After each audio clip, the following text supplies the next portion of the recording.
You live in the Caribbean, in the Virgin Islands.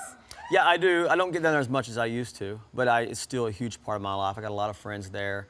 Obviously, you know, through the songs on this record, I wrote a lot of those songs about them.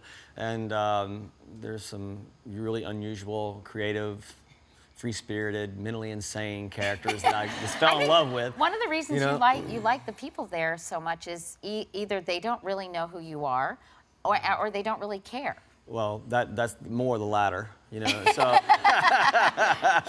but you know, I do. A lot of my life revolves around time, and having to be somewhere for a really great reason. And there's always somewhere to be, a deadline, an expectation, or whatever it is, you know. And it's really good for me when I can find moments to try to be still and live in the moment and just reflect. They call it balance. Now I don't have no idea what that is, but to find that. You know, and that's how I try to do that. You know, Kenny's one of the top ticket sellers, period.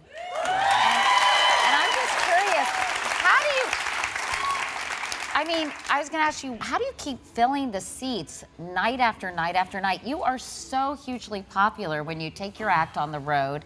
And what do you think it is about you and your songs and the way you perform that sends people there? I'm not sure. I think, you know, the songs have to be there first, and I think that we've been lucky enough to get my hands on some songs and write some songs that really meant a lot to a lot of people.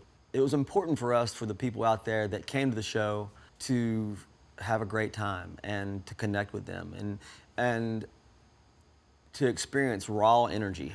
And that's what me and the guys do up there on stage. We walk up on stage, we open up our arms and say, come on in. You even test out the nosebleed section. I know that you are very intimately involved in sort of every aspect of the concert.